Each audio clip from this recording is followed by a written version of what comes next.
ഇന്ത്യയുടെ holy constitution നൽകുന്ന ഉറപ്പിലാണ്, ആ കരുത്തിലാണ്. ആ ഭരണഘടന മരിക്കാൻ പാടില്ല. Who lives if India dies, who dies if India lives. India ഭരിക്കുകയാണെങ്കിൽ ആരാണ് ജീവിച്ചിരിക്കുക? ഇന്ത്യ ജീവിച്ചിരിക്കുകയാണെങ്കിൽ പിന്നെ ആരാണ് ഭരിക്കുക? പണ്ഡിറ്റ് ജവഹർലാൽ നെഹ്റു പറഞ്ഞു. പ്രിയപ്പെട്ടവരെ, ഇവിടെ ഞാനും നിങ്ങളും ഒരുമിച്ചിരിക്കുന്നത് ഇന്ത്യ ഭരിക്കാതിരിക്കാനാണ്, സെക്കുലർ ഇന്ത്യ ഭരിക്കാതിരിക്കാനാണ്. ഇന്നും ഇതാ കൊടും ശൈത്യത്തിൽ ഷഹീൻ ബാഗിലെ ഉമ്മമാരും ജവഹർലാൽ നെഹ്റു യൂണിവേഴ്സിറ്റിയിലെ വിദ്യാർത്ഥികളും ജാമിയ മില്ലിയ യൂണിവേഴ്സിറ്റിയിലെ വിദ്യാർത്ഥികളും വന്ധ്യവയോധികനായിട്ട് പോലും പരിണിതപ്രജ്ഞനായ രാമചന്ദ്ര ഗുഹ എന്ന എഴുത്തുകാരനും ചരിത്രകാരനും തെരുവിൽ നിന്നുകൊണ്ട് മുദ്രാവാക്യം വിളിക്കുന്നുവെങ്കിൽ ദീപിക പദുകോൺ മുതൽ ഇവിടത്തെ കേരളത്തിലെ നടീനടന്മാരുൾപ്പെടെ ജാതി മത ഭേദങ്ങൾക്കപ്പുറത്ത് രാഷ്ട്രീയത്തിന്റെ ചിന്തകൾക്കപ്പുറത്ത് ഒരൊറ്റ മനസ്സോടെ ഇന്ത്യ ഭരിക്കാതിരിക്കാൻ എന്ന സമര മുന്നണിയിൽ നിൽക്കുന്നുണ്ട് എങ്കിൽ കൂടുതൽ പേർ സമരമായി മാറുക. എന്താണ് സമരമായി മാറുക എന്നാൽ അതിന്റെ അർത്ഥം, എനിക്കറിയാവുന്ന എന്റെ ഒരു സുഹൃത്ത് ഇക്കാര്യത്തിൽ വേണ്ടത്ര പഠിച്ചിട്ടില്ലെങ്കിൽ അവനെ ഇത് പഠിപ്പിക്കാൻ ഞാൻ മുൻകൈയെടുക്കുന്നത് ഒരു സമരമാണെന്ന് ഞാൻ നിങ്ങളോട് പറയും. മഹത്തായ സമരമാണെന്ന് പറയും. തെറ്റിദ്ധരിക്കപ്പെട്ട ഒരു സുഹൃത്ത് എനിക്കുണ്ട് എങ്കിൽ ആ തെറ്റിദ്ധരിപ്പിക്കപ്പെട്ട സുഹൃത്തിന്റെ തെറ്റിദ്ധാരണ മാറ്റൽ ഒരു മഹത്തായ രാഷ്ട്രീയ പ്രവർത്തനമാണെന്ന് ഞാൻ പറയും. ആ തെറ്റിദ്ധാരണകൾ മാറ്റാൻ വേണ്ടി ഈ വിഷയം കൂടുതൽ ശ്രദ്ധയോടെ ആഴത്തിൽ സ്വയം പഠിക്കുന്നത് ഒരു പ്രബുദ്ധമായ രാഷ്ട്രീയ പ്രവർത്തനമാണെന്ന് ഞാൻ പറയും. പ്രബുദ്ധമായ സമരമാണെന്ന് ഞാൻ പറയും. അതുകൊണ്ട് ഓരോ മനുഷ്യരും സമരമാവുക. മഹാസമരങ്ങൾ വിജയിക്കും. എല്ലാ കോട്ടകൊത്തളങ്ങളും പുരാവസ്തുവാകും. എല്ലാ പീരങ്കികളും നിശബ്ദമായി തുരുമ്പെടുക്കും. വെളിച്ചം കടക്കാത്ത അറകളിലൂടെ സുൽത്താൻമാർ ഒളിച്ചോടും. ഉറക്കച്ചടവില്ലാത്ത എന്റെ കുട്ടികൾ ഇതെല്ലാം കൗതുകപൂർവ്വം നോക്കിക്കാണും. കടമ്മനിട്ടയെ നമുക്ക് ഓർമ്മിക്കാം. കടമ്മനിട്ടയുടെ വരികൾ ഓർമ്മിക്കാം. എല്ലാ ഏകാധിപതികളും ഒന്നുകിൽ തൂക്കിലേറ്റപ്പെട്ടു. എല്ലാ ഏകാധിപതികളും എല്ലാ സ്വേച്ഛാധിപതികളും വിഷം കഴിച്ച് ആത്മഹത്യ ചെയ്തവരാകാം. അങ്ങനെ ഇതാ ഇന്നത്തെ ഇന്ത്യയിലെ ഏകാധിപതികൾക്കും ചരിത്രം കരുതി വച്ചിരിക്കുന്നത് ഇതൊക്കെ തന്നെയായിരിക്കും. ഇത് മാത്രമായിരിക്കും. എല്ലാ കോട്ടകൊത്തളങ്ങളും പുരാവസ്തുവാകും. എല്ലാ പീരങ്കികളും നിശബ്ദമായി തുരുമ്പെടുക്കും. വെളിച്ചം കടക്കാത്ത അറകളിലൂടെ അല്ല ഏകാധിപതികളെ നിങ്ങൾക്ക് ഒളിച്ചോടേണ്ടി വരും. അപ്പോഴും ഉറക്കച്ചടവില്ലാത്ത എന്റെ കുട്ടികൾ ഇതെല്ലാം കൗതുകപൂർവ്വം നോക്കിക്കാണും.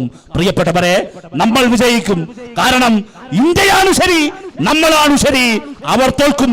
കാരണം അവർ തെറ്റാണ്, തെറ്റു മാത്രമാണ്. ഇന്ത്യൻ ഭരണഘടനയെ സംരക്ഷിക്കാൻ നമുക്ക് പോരാട്ടത്തിൽ ഒരിഞ്ചു പോലും പുറകോട്ട് പോകാതെ വീണ്ടും ഉറക്കെ ഇനിയും ഉറക്കെ ഈ ഗുലാബ് വിളിച്ച് ഇന്ത്യക്ക് വേണ്ടി മുദ്രാവാക്യങ്ങളുമായി തെരുവിൽ നിൽക്കാം.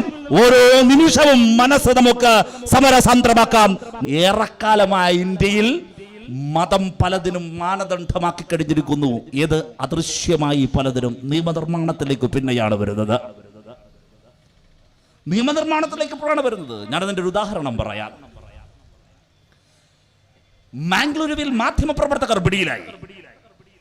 അറസ്റ്റിലായ മാധ്യമപ്രവർത്തകരെ ചോദ്യം ചെയ്ത മാംഗ്ലൂരു പോലീസ് അന്തം വിട്ട് ചോദിച്ചു, ക്യാമറാമാൻ ഹിന്ദു, റിപ്പോർട്ടർ മുസ്ലിം.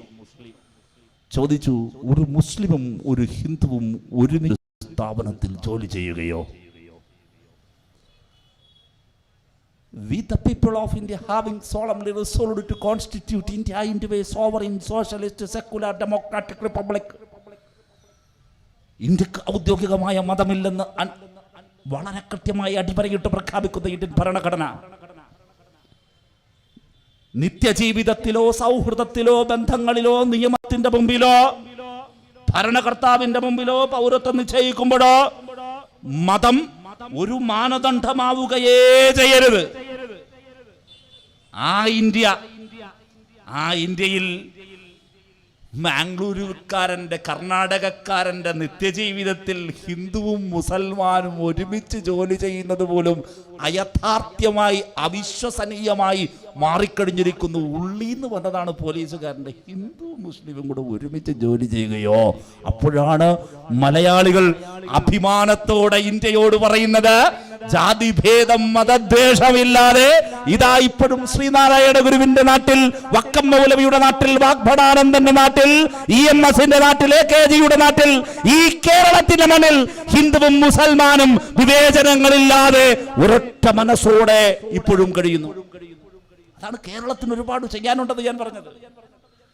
ഹിന്ദുവും മുസൽമാനും ഒരുമിച്ച് നിന്ന് നേടിയെടുത്ത പൈതൃകം ഇന്നിന്റെ പൈതൃകമല്ല, ഒത്തിരി കാലങ്ങൾക്ക് മുമ്പുള്ള പൈതൃകമാണ്. ഞാനൊരു കഥ പറയട്ടെ നിങ്ങളോട്. നിങ്ങൾക്കറിയാവുന്ന ഒരു വക്കം അബ്ദുൽ ഖാദർ ഉണ്ട്. അത് പത്രപ്രവർത്തകനായ വക്കം അബ്ദുൽ ഖാദറാണ്. എന്നാൽ വേറൊരു അബ്ദുൽ ഖാദർ ഉണ്ട്, ചരിത്രത്തിൽ അധികം അടയാളപ്പെടുത്താതെ പോയ ഒരു അബ്ദുൽ ഖാദർ. INA hero Vakkom Abdul Khader. ഇന്നലത്തെ ദിവസം നേതാജി സുഭാഷ് ചന്ദ്രബോസിനെ അനുസ്മരിച്ചുവെങ്കിൽ സുഭാഷ് ചന്ദ്രബോസിന്റെ INAയിൽ അംഗമാവുകയും ഇന്ത്യയിൽ ബ്രിട്ടീഷ് വിരുദ്ധ കലാപത്തിന് പുറപ്പെടുകയും ചെയ്തു പിടിയിലായി ഒടുവിൽ മദ്രാസിലെ സെൻട്രൽ ജയിലിൽ തൂക്കിലേറ്റപ്പെട്ട വക്കം അബ്ദുൽ ഖാദർ. വക്കം അബ്ദുൽ ഖാദർ തൂക്കിലേറ്റപ്പെടുന്നതിന്റെ തലേ ദിവസം വക്കത്തെ തൊട്ടപ്പുറത്തെ തിരുവനന്തപുരത്തുകാരനാണ്, നമ്മുടെ നാട്ടുകാരനാണ്, വാപ്പാക്ക് എഴുതുകയാണ് ഒരു കത്ത്. മുസ്ലിങ്ങൾ പുണ്യമാസമായി കരുതുന്ന റമദാൻ മാസത്തിലാണ്. എൻ്റെ ഓർമ്മ ശരിയാണെങ്കിൽ, തെറ്റാണെങ്കിൽ ക്ഷമിക്കുക, 27-ാം രാവിനാണ് തൂക്കിലേറ്റപ്പെടുന്നത് എന്ന് ഞാൻ കരുതുന്നു. തെറ്റാണെങ്കിൽ ക്ഷമിക്കുക. ആ പുസ്തകം ഇപ്പോഴും ഉണ്ട്, ഭാഷാ ഇൻസ്റ്റിറ്റ്യൂട്ടിന്റെ പുസ്തകം. ഞാനതിലേക്ക് വരാം. തികഞ്ഞ വിശ്വാസിയായിരുന്നു വക്കം അബ്ദുൽ ഖാദർ. കൊലക്കയറിലേക്ക് പോകുന്ന രാത്രിയിൽ വാപ്പാക്കൊരു കത്ത് എഴുതുന്നുണ്ട്. അത് വായിക്കണം. ആ കത്ത് കേരള ഭാഷാ ഇൻസ്റ്റിറ്റ്യൂട്ട് പുറത്തിറക്കിയ ഒരു പുസ്തകമുണ്ട്, വക്കം അബ്ദുൽ ഖാദർ INA ഹീറോ. ആ കത്ത് അതുപോലെയുണ്ട് അദ്ദേഹത്തിന്റെ കൈപ്പടയിൽ. നമ്മൾ അത്ഭുതപ്പെട്ടു പോകും. കത്തിങ്ങനെ എഴുതാണ്, വാപ്പാ ഇതാ മരിക്കുകയാണ് വാപ്പായുടെ മകൻ. വാപ്പ ഈ കത്തെന്ന് കയ്യിൽ കിട്ടുമെന്ന് എനിക്കറിയില്ല. എന്നെങ്കിലും ഒരിക്കൽ ഈ കത്ത് കിട്ടുമോ എന്നും എനിക്കറിയില്ല. പക്ഷെ വാപ്പ വിഷമിക്കരുത്. വാപ്പയുടെ മകൻ ഇന്ത്യയുടെ സ്വാതന്ത്ര്യ സമരത്തിലാണ് രക്തസാക്ഷിയാവുന്നത്. തൊട്ടപ്പുറത്ത് എനിക്ക് വേണ്ടി കൊലക്കയർ ഒരുങ്ങിയിരിക്കുന്നു വാപ്പ. ഞാനിതാ പോകാൻ പോവുകയാണ്. ഇതാ ജയിലിലെ ക്ലോക്കിൽ മണി 12 അടിച്ചു. വാപ്പായുടെ മകൻ മരിക്കുന്ന ദിവസത്തിന്റെ തുടക്കമാണ് വാപ്പ. ഇത് അതിവൈകാരികമാണ്. ഒരു മകൻ വാപ്പായോട് പറയുകയാണ് മരണത്തെക്കുറിച്ച്. മരണത്തിന്റെ മുമ്പിൽ നിന്നുകൊണ്ട് സംസാരിക്കുകയാണ്. ഒടുവിൽ ഇങ്ങനെ എഴുതുകയാണ്. ആ കത്ത് അവസാനിക്കുമ്പോൾ വാപ്പ നോക്കൂ, എഴുതി തീരുന്നില്ല. എഴുതിയിട്ടും എനിക്ക് സംസാരിച്ചു തീരുന്നില്ല. എന്റെ പേനയുടെ മഷി തീരുന്നു. ഞാൻ പെൻസിൽ എടുക്കട്ടെ, ഇനി പെൻസിൽ കൊണ്ട് എഴുതട്ടെ. ഇങ്ങനെ ദീർഘമായ കത്താണ്. വാപ്പ ദേ കാലൊച്ച കേൾക്കുന്നു. ജയിലർ വരികയാണ്. എഴുതിയിരുന്ന് സമയം പോയത് അറിഞ്ഞില്ല വാപ്പ. കൊലക്കയറിലേക്ക് പോകാൻ നേരമായി. ഇനി എഴുതാനില്ല, ഞാൻ അവസാനിപ്പിക്കട്ടെ. കത്തവസാനിപ്പിച്ചു. കൊലക്കയറിലേക്കാണ് നടന്നു പോയത്. ആ കത്ത് അദ്ദേഹത്തിന്റെ കൈപ്പടയിൽ നമുക്ക് വായിക്കാൻ കഴിയും. അത്ഭുതപ്പെട്ടു പോകും നമ്മൾ, അത്ഭുതപ്പെട്ടു പോകും. കത്തിന്റെ ഒടുവിലത്തെ വരിയിൽ പോലും ഒരു വളവ് കാണാനാകില്ല. മനസ്സത്രത്തോളം ദൃഢമായിരുന്നുവെന്നാണ്. കൈവിറച്ചില്ല, ഒരിഞ്ച് പോലും വിറച്ചിട്ടില്ല. ഒരക്ഷരത്തെറ്റ് നിങ്ങൾക്ക് കാണാനാകില്ല. അവിശ്വസനീയമാണ് ആ കത്ത്. അത്രയേറെ ധീരനായിരുന്നു. ഞാൻ പറഞ്ഞു വരുന്നത് വക്കം അബ്ദുൽ ഖാദറിനെ കൊലക്കയറിന്റെ മുമ്പിൽ കൊണ്ടു നിർത്തി. 4 പേരെയാണ് തൂക്കിലേറ്റുന്നത്. 4 പേർ. ഒന്ന് ഫൗജാ സിംഗ്, 2 ബർദാൻ, 3-മത്തെയാൾ വക്കം അബ്ദുൽ ഖാദർ, 4-മത്തെയാൾ അനന്തൻ നായർ എന്ന തലശ്ശേരി സ്വദേശിയായ മലയാളി. 4ഉം നല്ല 1-ാം-തരം ചെറുപ്പക്കാർ. പ്രണയവും പൂക്കളും ശബളമോഹങ്ങളും നിറമുള്ള കനവുമെല്ലാം ഉണ്ടായിരുന്ന യൗവനത്തിന്റെ നട്ടുച്ചയിൽ വസന്തത്തിൽ ഇതാ 4 ചെറുപ്പം കൊലക്കയറിൽ ഇന്ത്യയുടെ സ്വാതന്ത്ര്യത്തിന് വേണ്ടി ചെന്ന് നിൽക്കുകയാണ്. ഒരേ സമയം 2 പേരെയാണ് തൂക്കിലേറ്റുന്നത്. ലിസ്റ്റ് എഴുതി വായിച്ച ഉദ്യോഗസ്ഥൻ അറിയിച്ചു, ഫൗജാ സിംഗിനെയും അനന്തൻ നായരെയും ഒരുമിച്ച് തൂക്കിലേറ്റും, ബർദാനെയും വക്കം അബ്ദുൽ ഖാദറിനെയും ഒരുമിച്ച് തൂക്കിലേറ്റും. കൊലക്കയറിന്റെ മുമ്പിൽ നിന്നുകൊണ്ട് ജീവിതത്തിൽ ആദ്യമായി ബ്രിട്ടീഷുകാരനോട് ഒരു കാര്യം ആവശ്യപ്പെട്ടു വക്കം അബ്ദുൽ ഖാദർ എന്ന ധീരനായ വിപ്ലവകാരി. എന്നെയും അനന്തൻ നായരെയും ഒരുമിച്ച് തൂക്കിലേറ്റണം. ബ്രിട്ടീഷുകാർ ചോദിച്ചു, എന്തിന്? അതിൻ്റെ മുമ്പിലൊരു മറുപടിയുണ്ട്. മാംഗ്ലൂരുവിലെ പോലീസുകാരൻ ചോദിച്ചില്ലേ, ഒരു മുസ്ലിമും ഒരു ഹിന്ദുവും ഒരുമിച്ച് അങ്ങനെ ജോലി ചെയ്യുന്നുവെന്ന്. വക്കം അബ്ദുൽ ഖാദർ കൊലക്കയറിന്റെ മുമ്പിൽ നിന്നുകൊണ്ട് പറഞ്ഞു, ഞാൻ ലാ ഇലാഹ ഇല്ലല്ലാഹു മുഹമ്മദുർ റസൂലുള്ളാഹി എന്ന കലിമത്ത് തൗഹീദിൽ വിശ്വസിക്കുന്ന മുസൽമാൻ. എന്റെ പ്രിയപ്പെട്ട ചങ്ങാതി അനന്തൻ നായർ, ഹിന്ദു, പരിശുദ്ധ ഹിന്ദു, നിങ്ങൾക്കെതിരായ പോരാട്ടത്തിൽ ഇതാ കൊലക്കയറിൽ ഒരു ഹിന്ദുവും മുസൽമാനും ഒരുമിച്ചു തലനീട്ടിത്തന്നുവെന്ന് നാളെയുടെ മക്കൾ വായിക്കണം, നാളെയുടെ തലമുറ വായിക്കണം. തൂക്കിലേറ്റു സാർ, എന്നെയും അനന്തൻ നായർ എന്ന ചങ്ങാതിയെയും തൂക്കിലേറ്റു. ബ്രിട്ടീഷുകാർ തിരുത്തിയെഴുതി ലിസ്റ്റ് മദ്രാസിലെ സെൻട്രൽ ജയിലിൽ ഒരു വെളുപ്പാൻ കാലത്ത് ലോകം ഉണരുന്നതിന് മുൻപ് രണ്ടു ചെറുപ്പക്കാർ തൂങ്ങിയാടി. ഒരാളുടെ പേര് അനന്തൻ നായർ എന്ന തലശ്ശേരിക്കാരൻ, രണ്ടാമത്തെ ആളുടെ പേര് തൊട്ടപ്പുറത്തെ തീരദേശ ഗ്രാമമായ വക്കത്തെ ഒരു ചെറുപ്പക്കാരൻ അബ്ദുൽ ഖാദർ. ഫൗജാസിനെയും ബർദാനെയും വേറെ തൂക്കിലേറ്റി. ആ കൊലക്കയറിയിലേക്ക് മരിക്കാൻ പോകുമ്പോഴേ ഹിന്ദുവും മുസൽമാനും ഒരുമിച്ച് ഇതിനെതിരെ മരിക്കും. ആ മതേതരത്വത്തിന്റെ ഊഷ്മളമായ പൈതൃകം കിടക്കുന്നത് അവിടെയാണ്. ഞാനും നിങ്ങളും ചവിട്ടി നിൽക്കുന്ന മണ്ണിന്റെ അടരുകൾക്കൊടിയിൽ വീണ്ടും വീണ്ടും അടി. അതിനടിയിൽ ഉറങ്ങിക്കിടക്കുന്ന ചരിത്രം. നിങ്ങൾ ചവിട്ടി നിൽക്കുന്ന മണ്ണൊന്ന് തട്ടി നോക്കൂ. അതിനിടയിൽ ഉണ്ട് സ്നേഹത്തിന്റെ, മതേതരത്വത്തിന്റെ, ഒരുമിച്ചു നിന്ന് പടുത്തുയർത്തിയതിന്റെ മനോജ്ഞമായ ഭൂതകാലമുണ്ട്. ആ ഭൂതകാലത്തിന്റെ മുകളിലാണ് ഞാനും നിങ്ങളും ഇന്ന് ചവിട്ടി നിൽക്കുന്നത്. അതിന്റെ മുകളിലാണ് 1947 ഓഗസ്റ്റ് മാസം 15 സ്വാതന്ത്ര്യം കിട്ടുമ്പോൾ അപ്പുറത്തൊരു മതരാഷ്ട്രം പിറവിയെടുത്തു. ഇവിടെ എന്റെയും നിങ്ങളുടെയും മതേതര രാഷ്ട്രവും പിറവിയെടുത്തു. അപ്പുറത്തേത് മതം ഔദ്യോഗികമായി പ്രഖ്യാപിച്ച ഇസ്ലാം മതത്തിൽ അടിസ്ഥാനമായ ഒരു ഇസ്ലാമിക് റിപ്പബ്ലിക് അപ്പുറത്ത് പണിതുയർത്തിയപ്പോൾ ഇവിടെ ഒരു മതേതര റിപ്പബ്ലിക്. ചോദ്യമുണ്ടായിരുന്നു, അവിടെ പോകണമോ? ഇഷ്ടമുള്ളവർക്ക് തിരഞ്ഞെടുക്കാമായിരുന്നു. ഞങ്ങൾ അവിടേക്കല്ല. ഞങ്ങൾ തിരഞ്ഞെടുക്കുന്നത് മതരാഷ്ട്രമായ പാകിസ്ഥാനല്ല. ഞങ്ങൾ തിരഞ്ഞെടുക്കുന്നത് മതേതര രാഷ്ട്രമായ ഇന്ത്യയാണ്. വക്കം അബ്ദുൽ ഖാദറും അതോടൊപ്പം തന്നെ അനന്തൻ നായരും ഒരുമിച്ച് തൂക്കിലേറ്റപ്പെട്ട, ഇന്ത്യയുടെ സ്വാതന്ത്ര്യ സമരത്തിൽ ഹിന്ദുവും മുസൽമാനുമെല്ലാം ഒരുമിച്ച് തൂക്കിലേറ്റപ്പെട്ട, ഓർമ്മയില്ലേ നിങ്ങൾക്ക് ജനറൽ ഡയറിനെ കൊല്ലാൻ പോയ ഉദ്ധം സിംഗിന്റെ കഥ? ജാലിയൻ വാലാബാഗ് കൂട്ടക്കൊലയ്ക്ക് കാരണക്കാരനായ ജനറൽ ഡയറിനെ ഇവിടെ നിന്ന് നാടുകടത്തി. ജീവനിൽ ഭയന്നിട്ട സായിപ്പിനെ ബ്രിട്ടനിലേക്ക് കൊണ്ടുപോയി.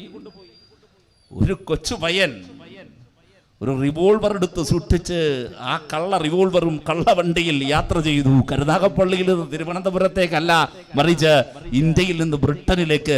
കാലമേതെന്ന് ഓർമ്മ വേണം. എല്ലാ സുരക്ഷാ കവചങ്ങളുടെയും നടുവിൽ വെച്ച് ബ്രിട്ടനിലെ ഒരു വീതിയിൽ ജനറൽ ഡയറിനെ മുഖാമുഖം കണ്ടൊരു തപസ, ഒരു നേർച്ച പൂർത്തിയാക്കിയതുപോലെ ഇതാ നിശ്ചയിച്ചുറപ്പിച്ച ആ കൃത്യം നിർവഹിച്ചു. ജനറൽ ഡയറിന്റെ നേർക്ക് നിറയൊഴിച്ചു. ജനറൽ ഡയർ പിടഞ്ഞു മരിച്ചു. ചെറുപ്പക്കാരനോടിയില്ല. പിടിക്കപ്പെട്ട ചെറുപ്പക്കാരൻ ബ്രിട്ടീഷ് കോടതിയുടെ മുമ്പിൽ ഹാജരാക്കപ്പെട്ടു. ചോദിച്ചു, നിന്റെ പേരെന്ത്? അവിടെ നിന്നുകൊണ്ട് ആ ചെറുപ്പക്കാരൻ പറഞ്ഞു, നിന്റെ പേര് ഉദ്ധം സിംഗ് എന്നല്ലേ? അല്ല, എന്റെ പേര്, എന്നെ നിങ്ങൾ തൂക്കിലേറ്റു, അല്ലെങ്കിൽ നിറയൊഴിച്ചു കൊല്ലൂ. നിങ്ങൾ എന്നെ നിറയൊഴിച്ചു കൊല്ലൂ. ഞാൻ വന്നത് മരിക്കാൻ തന്നെയാണ്, ഡയറിനെ കൊന്നിട്ട് മരിക്കാൻ. നിങ്ങളുടെ മുമ്പിൽ നിൽക്കുകയാണ്. പക്ഷെ ഒരാഗ്രഹമേ ഞാൻ പറയുന്നുള്ളൂ, എന്റെ പേര് രേഖകളിൽ ഉദ്ധം സിംഗ് എന്നല്ല വെക്കേണ്ടത്, മറിച്ച് റാം മുഹമ്മദ് സിംഗ് ആസാദ് എന്ന് വെക്കണം. ചോദിച്ചു, എന്തിനാ? ഞാൻ വന്നത് ജാലിയൻ വാലാബാഗിന് പകരം വിട്ടാനാണ്.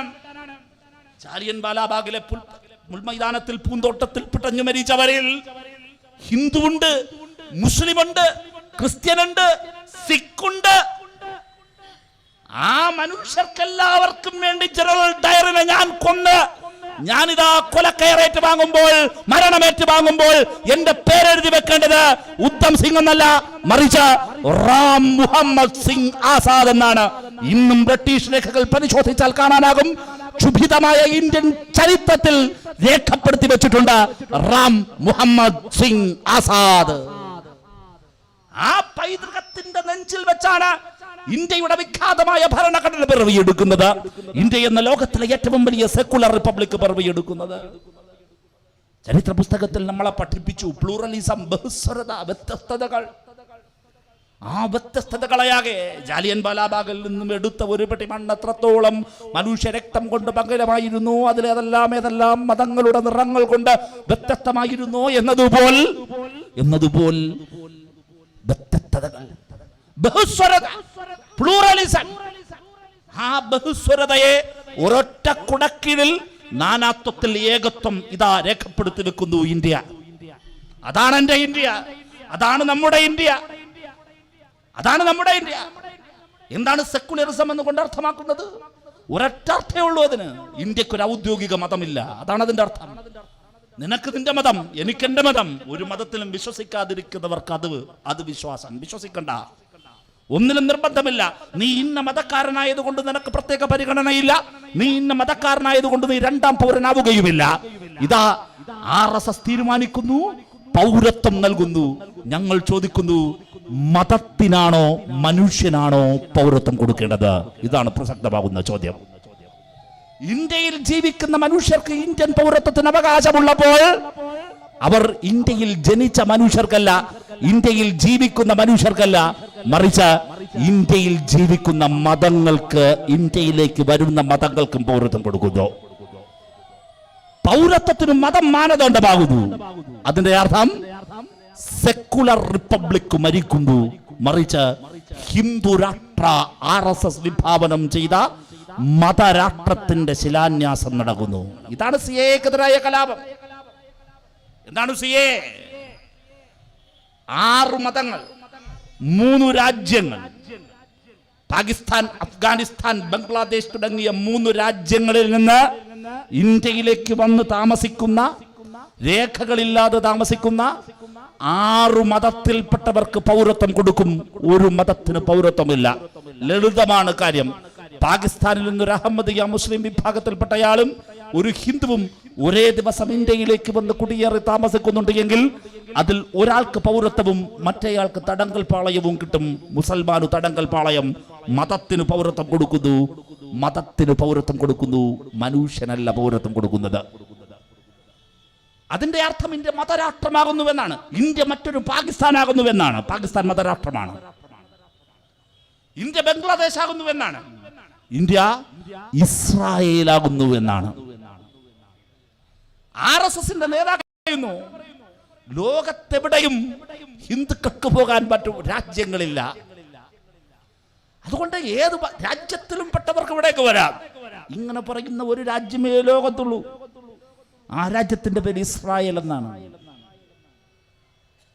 തിയോഡർ ഹസ്രാൽ എന്ന് പറയുന്ന ഒരാളാണ്. തിയോഡർ ഹസ്രാൽ. ഞാനതിന്റെ ചരിത്രത്തിലേക്ക് പോകുന്നില്ല. പല ഈ സയനിസ്റ്റ് പ്രസ്ഥാനത്തിന്റെ മൂവ്മെന്റിന്റെ തുടക്കം. ലോകമാകെ കിടക്കുന്ന സയനിസ്റ്റുകളെ, ജൂത വിഭാഗത്തിൽപ്പെട്ടവരെ ഒരു കുടക്കീഴിൽ ഒരു ഭൂപ്രദേശത്തേക്ക് കൊണ്ടുവരിക, അതാണ് സയനിസ്റ്റ് മൂവ്മെന്റ്.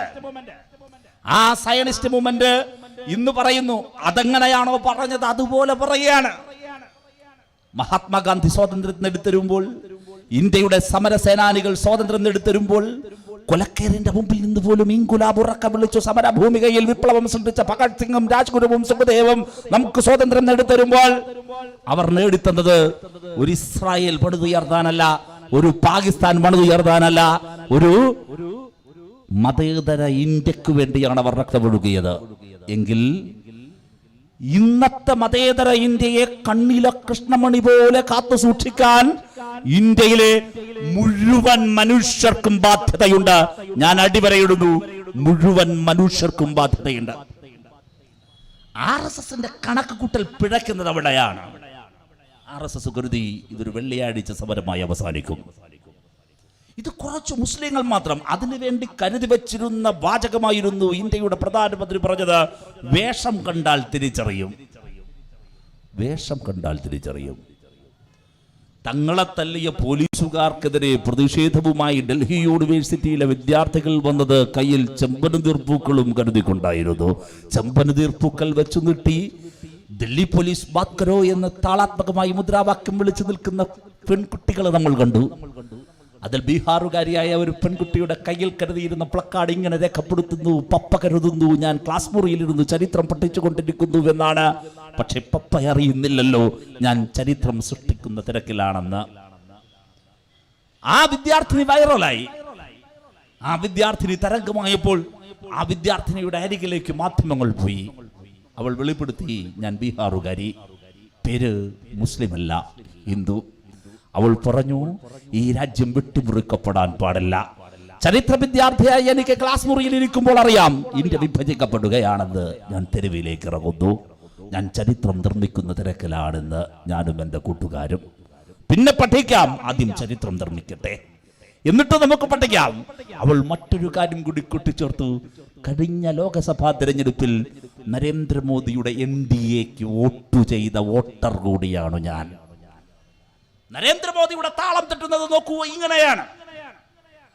നമ്മൾ ഉയർത്തുന്ന സമരങ്ങൾക്ക് മഹാമന്ത്രികമായ ഓരോ മുദ്രാവാക്യത്തിനും ഇവിടെ നമ്മൾ ഒരുമിച്ചിരിക്കുമ്പോൾ ആരെങ്കിലും കരുതുന്നുണ്ടോ ഇതുകൊണ്ടെന്ത് നേടുന്നുവെന്ന് ആരെങ്കിലും കരുതുന്നുണ്ടോ? പ്രിയപ്പെട്ടവരെ, ഇതുപോലെ ഈ രാജ്യത്തിന്റെ ഓരോ തെരുവിലും ക്ലാസ് മുറിയിലുമെല്ലാം വിദ്യാർത്ഥികളും ചെറുപ്പക്കാരും ആളുകളും വൃദ്ധരും വയോധികരുമെല്ലാം സ്ത്രീയും പുരുഷനുമെല്ലാം ഒരുമിച്ചിരുന്ന് ഇതുപോലെ മുദ്രാവാക്യം മുഴക്കുമ്പോൾ അത് വീണ്ടും വീണ്ടും ആയിരങ്ങളിലേക്ക് പടരുമ്പോൾ അഗ്നി പോലെ നാളെ ഒരിക്കൽ ഈ വിധ്വംസക ഭരണകൂടത്തെ തകർത്തെറിയാൻ കഴിയുന്ന വിധം അതൊരു ശക്തിയായി കത്തിപ്പടരും. ഒരു സംശയവും വേണ്ട. നമ്മുടെ ആത്മവിശ്വാസം ചോർന്നു പോകേണ്ടതില്ല. RSS തെറ്റിയത് ഇതൊരു മതസമരമായി അവസാനിക്കുമെന്നാണ്. ഇന്നിതാ ഇതൊരു മതേതര സമരമായി ഉയരുന്നു. ഞാനിന്ന് നിങ്ങളുടെ മുമ്പിൽ നിൽക്കുകയാണ്. ഇവിടെ ഫാസിസം വന്നു കഴിഞ്ഞാൽ ഫാസിസത്തിന്റെ ചുവടുവയ്പ്പാണിതല്ല. ഫാസിസ്റ്റ് ഭരണക്രമത്തിലേക്ക് പൂർണ്ണമായി ചെന്ന് വീണാൽ ഞാൻ സുരക്ഷിതൻ എന്നൊരു ഭാഗമില്ല. ആദ്യം അവർ ജൂതന്മാർക്കു നേരെ ചെന്നു. ഞാൻ മിണ്ടിയില്ല, കാരണം ഞാൻ ജൂതനല്ലോ. പിന്നെ അവർ കമ്മ്യൂണിസ്റ്റുകളെ തേടി ചെന്നു. അപ്പോഴും ഞാൻ മിണ്ടിയില്ല, കാരണം ഞാൻ കമ്മ്യൂണിസ്റ്റ് അല്ലല്ലോ. പിന്നെ അവർ തൊഴിലാളികൾക്കു നേരെ ചെന്നു. അപ്പോഴും ഞാൻ മിണ്ടിയില്ല, കാരണം ഞാൻ തൊഴിലാളിയല്ലല്ലോ. പിന്നെ അവർ ക്രൈസ്തവരെ തേടി ചെന്നു. അപ്പോഴും ഞാൻ നിശബ്ദനായിരുന്നു, കാരണം ഞാൻ ക്രൈസ്തവനല്ലല്ലോ. ഒടുവിൽ ഒരു നാൾ അവർ എന്നെ തേടി വന്നു. അപ്പോൾ എനിക്ക് ചുറ്റിലും എനിക്ക് വേണ്ടി ശബ്ദിക്കാൻ ആരുമുണ്ടായിരുന്നില്ല. മാർട്ടിൻ നിമോയില്ലർ ഹില്ലറുടെ കാലത്ത് എഴുതിയതാണ്. ഞാൻ ഇന്ന് നിങ്ങളുടെ മുമ്പിൽ നിൽക്കുമ്പോൾ ഇന്ന് രാവിലെ 11 മണി സമയത്ത് ഞാൻ സന്ദർശിച്ച ഒരു സ്ഥലം പന്തളത്തായിരുന്നു. പന്തളത്ത് എന്തിനു പോയെന്നറിയുമോ നിങ്ങൾക്ക്? അഭിമാനത്തോടെ ഞാൻ പറയുന്നു, നിങ്ങളുടെ മുമ്പിൽ ഞാൻ സംസാരിച്ചിരിക്കുമ്പോഴും ഇതാ പന്തളത്ത് എന്റെ സംഘടനയിൽപ്പെട്ട DYFIയുടെ പ്രവർത്തകർ ഉറക്കമില്ലാതെ ഒരു കൺവെൻഷന് കാവൽ നിൽക്കുകയാണ്. ഫെബ്രുവരി 4 ആരംഭിക്കുന്ന ഒരു കൺവെൻഷന് കാവൽ നിൽക്കുകയാണ്. അവർ കാവൽ നിൽക്കുന്ന കൺവെൻഷൻ ഒരു പൊളിറ്റിക്കൽ കൺവെൻഷൻ അല്ല. അതിൽ വ്യത്യസ്ത മതക്കാരുണ്ട്. അവർ കൊടിയെടുത്ത് പിടിച്ച് വെള്ളവസ്ത്രമണിഞ്ഞ് അവിടെ കാവൽ നിൽക്കുന്നത് DYFIയുടെയോ കമ്മ്യൂണിസ്റ്റ് പാർട്ടി ഓഫ് ഇന്ത്യ മാർക്സിസ്റ്റിന്റെയോ ഏതെങ്കിലും ഒരു രാഷ്ട്രീയ പ്രസ്ഥാനത്തിന്റെയോ കൺവെൻഷൻ അല്ല, മറിച്ച് പെന്തക്കോസ്ത് സഭയുടെ ബൈബിൾ കൺവെൻഷൻ ആണ്. അസംബ്ലീസ് ഓഫ് ഗോഡിന്റെ കൺവെൻഷൻ നടത്താൻ പോകുന്നു. എവിടെ? കേരളത്തിലാണ്, പന്തളത്താണ്. ആ പന്തളത്ത് നടത്താൻ പോകുന്ന കൺവെൻഷൻ നടക്കുന്ന പണി തുടങ്ങുമ്പോൾ കൺവെൻഷൻ സെന്ററിന്റെ നടുവിൽ RSSന്റെ കൊടി കൊണ്ടുവെക്കുന്നു. തൊടരുത്, ഇവിടെ വരരുത്. ആ കൊണ്ടുവച്ച RSSന്റെ കൊടി ഇപ്പോഴവിടെ എവിടെയോ ഒരു പിടി ചാരമായി കിടപ്പുണ്ട്. ഇനി അവിടെ അതുപോലൊരു കൊടിയുമായി കടന്നു വരാതിരിക്കാൻ രാപ്പകലില്ലാതെ ഇവിടെ ചെറുപ്പക്കാർ കാവൽ നിൽപ്പുണ്ട്. ഉഷുള്ള കുട്ടികൾ കാവൽ നിൽപ്പുണ്ട്. അവിടെ സന്ദർശിച്ചിട്ടാണ് ഞാൻ വരുന്നത്. നോക്കൂ, ആരും സുരക്ഷിതരല്ല, ഒരാളും സുരക്ഷിതരല്ല. ഞാനിവിടെ സംസാരിച്ചു ബിൽക്കീസ് ബാനുവിനെ കുറിച്ച്, ഞാനിവിടെ സംസാരിച്ചു മുഹമ്മദ് അഖിലാഖിനെ കുറിച്ച്, നമുക്കറിയാവുന്ന കുത്തുബുദ്ദീൻ അൻസാരി, കൈകുപ്പി നിൽക്കുന്ന കുത്തുബുദ്ദീൻ അൻസാരി. പക്ഷെ ഈ പേരുകളെക്കാൾ മുമ്പ് ഇന്ത്യയിൽ ചുട്ടരിക്കപ്പെട്ടതാരായിരുന്നു? മറന്നു പോകുന്നു നമ്മൾ. മറവികളോടുള്ള ഓർമ്മകളുടെ കലാപമാണ് രാഷ്ട്രീയ പ്രവർത്തനമെന്ന് മിലൻ കുന്ദേര പറഞ്ഞിട്ടുണ്ട്. നോക്കൂ, എത്ര പെട്ടെന്നാണ് നമ്മൾ മറന്നു പോകുന്നത്. ഓർമ്മയില്ലേ? ഒരു രാത്രിയിൽ ഒരു വൈകുന്നേരത്ത് നമ്മൾ കേട്ട ഞെട്ടലോടെയുള്ള വാർത്ത, സുവിശേഷ പ്രസംഗത്തിന് വേണ്ടി വന്ന് മടങ്ങിപ്പോകുന്ന വഴിയിൽ ക്രൈസ്തവ പുരോഹിതനായ ഗ്രഹാം സ്റ്റുവർട്ട് സ്റ്റെയിൻസ് മക്കൾ ഫിലിപ്പ്, തിമോത്തി പിഞ്ചു കുഞ്ഞുങ്ങളായിരുന്നു, ചുട്ടുകൊല്ലപ്പെട്ടു. അവർ സഞ്ചരിച്ചിരുന്ന ഒമ്നി വാൻ തീയിട്ട് കത്തിച്ചു. വെന്തുരുകുമ്പോൾ ബൈബിളും ഉണ്ടായിരുന്നു. കത്തിത്തീരാത്ത ബൈബിളിന്റെ അക്ഷരശകലങ്ങളിലൂടെ തിരിച്ചറിഞ്ഞു ബൈബിൾ നെഞ്ചോട് ചേർത്ത് വെച്ചാണ് അവർ യാത്രയായതെന്ന്. അന്ന് പലരും ചോദിച്ചു, ദുഷ്ടന്മാർ, ക്രൂരന്മാർ, RSSകാർ തീ കൊളുത്തി കൊല്ലുമ്പോൾ വാവിട്ട് നിലവിളിച്ചാലറിയാ ആ പിഞ്ചു പൈതങ്ങളെയെങ്കിലും പപ്പയുടെ നെഞ്ചിൽ കെട്ടിപ്പിടിച്ച് അള്ളിപ്പിടിച്ച് കിടന്ന ഫിലിപ്പിനെയും തിമോത്തി എന്ന പിഞ്ചു കുഞ്ഞുങ്ങളെയെങ്കിലും പുറത്തേക്കൊന്ന് വലിച്ചെറിഞ്ഞുകൂടായിരുന്നോ? പാതി വെന്ത ശരീരമായി ഇന്നും അവർ ജീവിക്കുമായിരുന്നല്ലോ. എന്തിന് അവരുടെ ജീവൻ എടുത്തു എന്ന് ചോദിച്ചു. ആ ഗ്രഹാം സ്റ്റുവർട്ട് സ്റ്റെയിൻസിനെയും മക്കൾ ഫിലിപ്പിനെയും തിമോത്തിയെയും മറന്നു പോകരുത്. ഒറീസയിൽ ചുട്ടരിക്കപ്പെട്ട ക്രൈസ്തവ ആരാധനാലയങ്ങൾ മറന്നു പോകരുത്. സീറോ മലബാർ സഭയുടെ ഒരു സർക്കുലർ ഇപ്പൊ പുറത്തു വരുമ്പോ, സിനഡിന്റെ തീരുമാനം വരുമ്പോ അതൊക്കെ പെട്ടെന്ന് മറന്നുപോയോ എന്ന് DYFI സംശയിക്കുകയാണ്. അങ്ങനെ മറക്കാറായോ? ഞാൻ സുരക്ഷിതനായിരിക്കും എന്നൊരു ചിന്ത ഒരാൾക്കും വേണ്ട. എന്താണ് RSSന്റെ ലക്ഷ്യം? മതരാഷ്ട്രം മാത്രമല്ല, RSS എന്താണ്? RSS ഒരാൾക്കൂട്ടമല്ല. RSS എന്താണ് ചെയ്യാൻ പോകുന്നത് എഴുതി വെച്ചിട്ടുണ്ട്. 2 ഗ്രന്ഥങ്ങൾ വായിച്ചാൽ മതി. ഒന്ന് നാം അഥവാ നമ്മുടെ ദേശീയത നിർവചിക്കപ്പെടുന്നു എന്ന പുസ്തകം, മറ്റൊന്ന് വിചാരധാര. അപകടം പിടിച്ചത് നാം അഥവാ നമ്മുടെ ദേശീയത നിർവചിക്കപ്പെടുന്നു. ദേശീയത പൗരത്വം നിർവചിക്കുന്നത് ആ പുസ്തകത്തിലാണ്. അത് നടപ്പിലാക്കാൻ ഇറങ്ങി പുറപ്പെട്ട സെക്രട്ടറിയാണ് RSS. അതിന് വില കുറച്ച് കാണരുത്. 1924 പിറവിയെടുത്ത RSS 2024 NRC പൗരത്വ പട്ടിക നടപ്പിലാക്കുമെന്ന് പറയുമ്പോൾ വെറുതെ പറഞ്ഞിട്ട് പോവാണെന്ന് കരുതുക. വെറുതെ എന്തോ നെഞ്ചിത്തട്ടി പറയാണെന്ന് തോന്നരുത്. അതങ്ങ് പറയാണ്. അവർ എഴുതി വെച്ചിരിക്കാണ്. അത് വായിച്ചോക്കെ. ഇന്ത്യക്ക് പുറത്തു നിന്നും വന്നവർ ശത്രുക്കളെ നിർണയിച്ചിട്ടുണ്ട്. അപരർ, ശത്രുക്കൾ ആരൊക്കെയാണ്? ഒന്ന് മുസ്ലിം എഴുതി വെച്ചിട്ടുണ്ട്.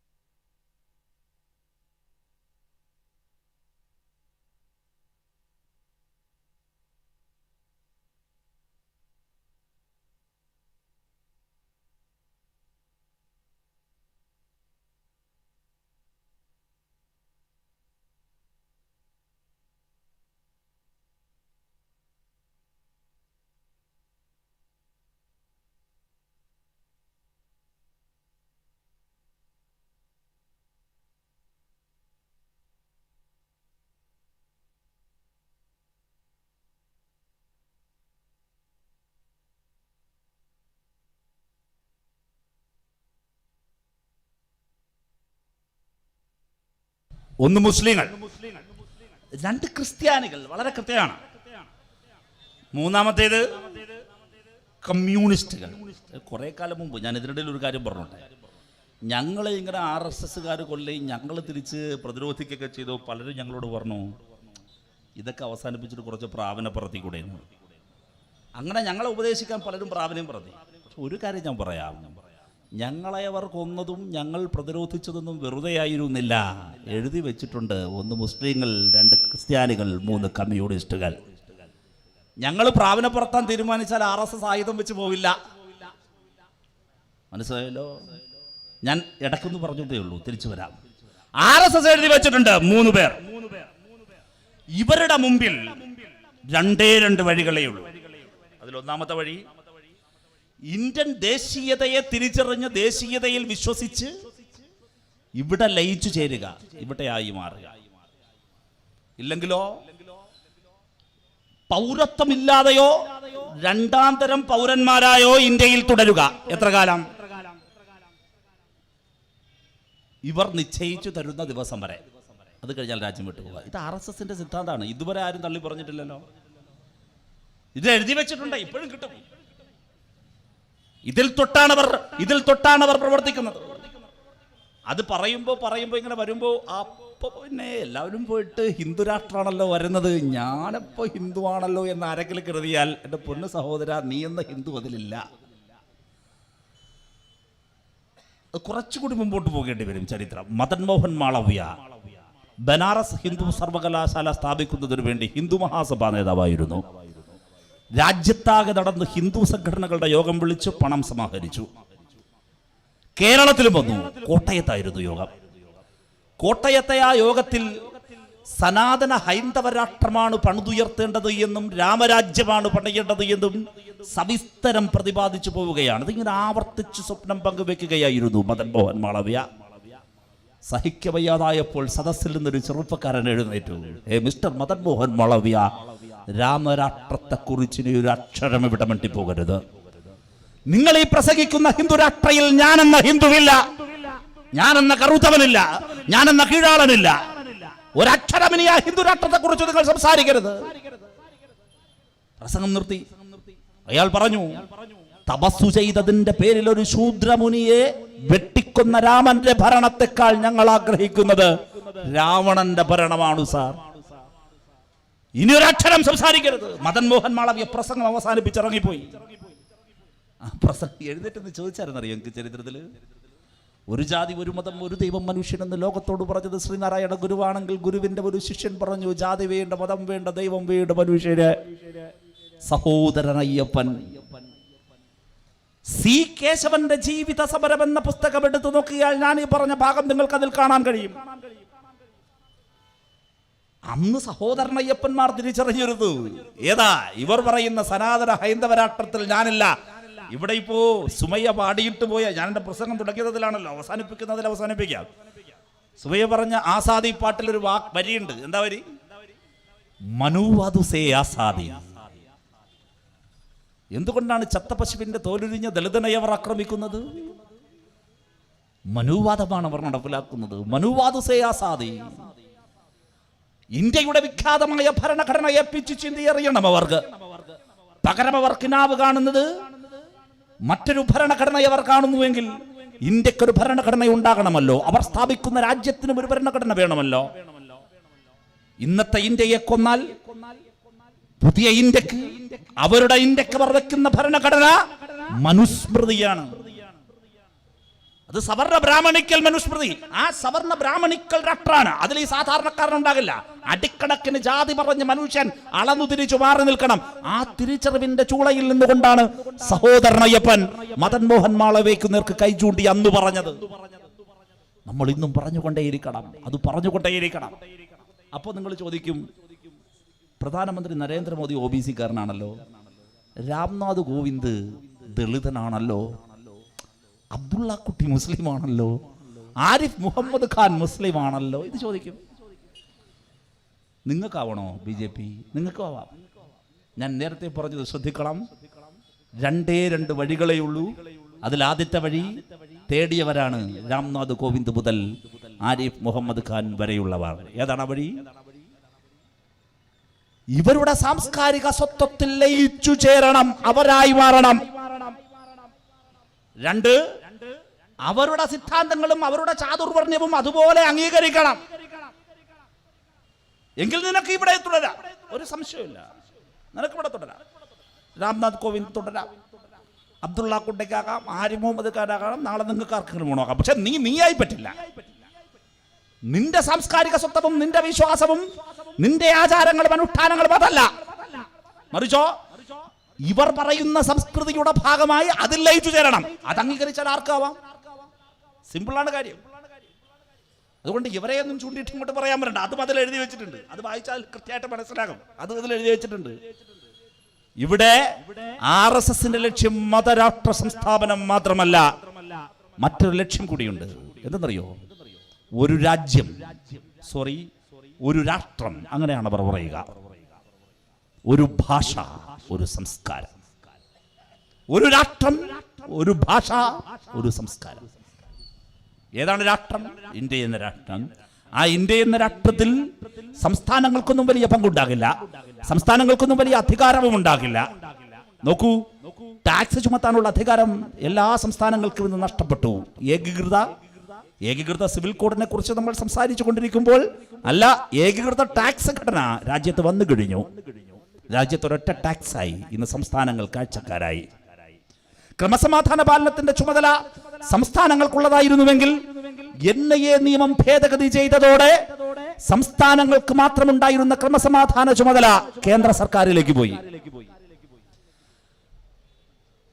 കരസേനയും വ്യോമസേനയും നാവികസേനയ്ക്ക് മുകളിൽ പുതിയൊരു സേനാ മേധാവിയെ കൊണ്ടുവച്ചു, ബിപിൻ റാവത്തിനെ. കാണാതെ പോകരുത്. മറ്റൊരു ചർച്ചയും ഇത് ആരംഭിച്ചു കഴിഞ്ഞു. സർവകക്ഷി യോഗം വിളിക്കുകയാണ് നരേന്ദ്രമോദി. ഇലക്ഷൻ കമ്മീഷനോട് അത് സംബന്ധിച്ചുള്ള ഫയലുകൾ മുൻപോട്ട് കൊണ്ടുപോകാൻ പറഞ്ഞു. എന്തിനാണ് ഈ രാജ്യത്ത് പല സമയത്ത് തിരഞ്ഞെടുപ്പ്? ഒരു രാജ്യം, ഒരു തിരഞ്ഞെടുപ്പ്. ചർച്ച ആരംഭിച്ചു കഴിഞ്ഞു. ഞാൻ ആവർത്തിക്കുന്നു, ഒരു രാഷ്ട്രം, ഒരു ഭാഷ, ഒരു സംസ്കാരം. 2018 ഡൽഹിയിൽ ചേർന്ന ലോക ഹിന്ദു കോൺഫറൻസ്, സംഘപരിവാറിന്റെ കോൺഫറൻസ്, അതിലവർ പ്രഖ്യാപിക്കുന്നു 5M ആണ് ഇന്നത്തെ ഇന്ത്യയുടെ ശത്രുക്കൾ. ശ്രദ്ധിക്കൂ, 5M. അത് സീറോ മലബാർ സഭയെല്ലാം പ്രത്യേകം കേൾക്കുന്നത് നല്ലതായിരിക്കും. 5M. ഒന്നാമത്തെ എം അത് മുസ്ലിം ടെററിസം. രണ്ടാമത്തേത് മെക്കാളയിസം, ആധുനികവൽക്കരണത്തെയാണ് ഈ പറയുന്നത്. ആധുനികവൽക്കരണം. വേഷം, നല്ല വേഷമെല്ലാം ധരിച്ചിറക്കി നടക്കുന്ന ആളുകളെയും പെൺകുട്ടികളെയും എല്ലാം ആക്രമിക്കാൻ വരുന്ന ഹനുമാൻ സേനയൊക്കെ കാണുന്നില്ലേ? മെക്കാളയിസം. ദെൻ മെറ്റീരിയലിസ്റ്റുകൾ, ഭൗതികവാദികൾ. 4 Marxism. Marxism. Then next missionary workers, missionary പ്രവർത്തനം, ക്രിസ്ത്യൻ മിഷനറീസ്. ഈ 5 ആ സമ്മേളനം വേറൊരു കാര്യം കൂടി പ്രഖ്യാപിച്ചു. ഒരു രാഷ്ട്രം, ഒരു ഭാഷ, ഒരു സംസ്കാരം. എന്താ പുതിയ പ്രഖ്യാപിച്ചേ? ഹിന്ദു, ഹിന്ദി, ഹിന്ദുസ്ഥാൻ. ഹിന്ദു, ഹിന്ദി, ഹിന്ദുസ്ഥാൻ. ഇടയ്ക്ക് അമിത്ഷാ ഈ ഹിന്ദി പറഞ്ഞിട്ട് തിരികെ അകത്തിട്ടു. ഓർമ്മയുണ്ടോ? ഒരു വിവാദം ഇടയ്ക്ക് വന്നതാണ്. അകത്ത് എത്ര അടക്കി വെക്കാൻ പറഞ്ഞാലും അകത്ത് അടിച്ചിട്ട് പോയാലും വാളുവെച്ചു പോകും. അതുകൊണ്ട് അതുപോലെയാണ് ഭാഷ. ഉള്ളിക്കിടക്കാണ്. ഇന്ന് ഫാസിസം വന്ന് എൻ്റെയും നിങ്ങളുടെയും, ഞാനിപ്പോൾ കേരള യൂണിവേഴ്സിറ്റി യൂണിയന്റെ സാഹിത്യ ക്യാമ്പിൽ പ്രസംഗിച്ചിട്ട് വരികയാണ്. അവിടെ വൈകുന്നേരം അവരുടെ ക്ലോസിംഗ് സെറമണിയുടെ ഭാഗമായി നടത്തിയ ഒരു ടോക്ക് ഷോയിൽ അവർ കൊടുത്തിരുന്ന മനോഹരമായൊരു ടൈറ്റിലായിരുന്നു, കേരള സർവകലാശാല യൂണിയൻ കൊടുത്ത ടൈറ്റിൽ. ഞാനതിനെ അഭിനന്ദിക്കുകയും ചെയ്തു. ഫാസിസം വന്ന് പേര് ചോദിക്കുമ്പോൾ എന്നാണ്. ഫാസിസം വന്ന് പേര് ചോദിക്കുമ്പോൾ. ഇന്ന് ഫാസിസം വന്ന് പേര് ചോദിക്കുന്നുവെങ്കിൽ നാളെ തൊട്ടടുത്ത ദിവസം ഫാസിസം വന്ന് ചോദിക്കാൻ പോകുന്നതിന്റെ ഭാഷ ഏതെന്നാണ്. ഇന്ന് ഇസ്ലാം മതത്തെ ചൂണ്ടിയാണ് ഫാസിസം കളിയിളകുന്നതെങ്കിൽ തൊട്ടടുത്ത നിമിഷം ക്രിസ്ത്യനെ ചൂണ്ടിയാണ് കളിയിളകാൻ പോകുന്നത്. പിന്നെ നിന്റെ സവർണ ബോധത്തിലും ജാതിയിലുമായിരിക്കും. മനുഷ്യന്റെ പ്രശ്നങ്ങളെ മനുഷ്യന്റെ പ്രശ്നങ്ങളായി കാണുന്നേയില്ല. പ്രിയപ്പെട്ടവരെ, നമ്മൾ തിരിച്ചറിയണം, ഈ രാജ്യത്ത് ഉയർന്നു വരേണ്ടത്. ഇവിടെ അവർ ഡിവൈസീവ് ടാക്ടിക്സ് ആണ് എടുക്കുന്നത്, വിഭജിപ്പിക്കുകയാണ്. എന്തിനിപ്പോൾ ഒരു പൗരത്വ രജിസ്റ്ററിനെ കുറിച്ച് അവർ സംസാരിക്കുന്നുവെന്ന് ചോദിച്ചാൽ ഹിന്ദു മുസ്ലിം വിഭജനം കടുത്ത പ്രാപിക്കുക എന്നതാണ്. ഞാനും നീയും ഒരുമിച്ചിരിക്കരുത് എന്നതിനെ കുറിച്ചാണ്. എന്നെയും നിന്നെയും വേർതിരിച്ചിരുത്താനാണ്. ഓർമ്മയില്ലേ ചരിത്രത്തിലെ ഡിവൈഡ് ആൻഡ് റൂൾ എന്ന പാഠഭാഗം ജാനുദികൾ പഠിച്ചത്?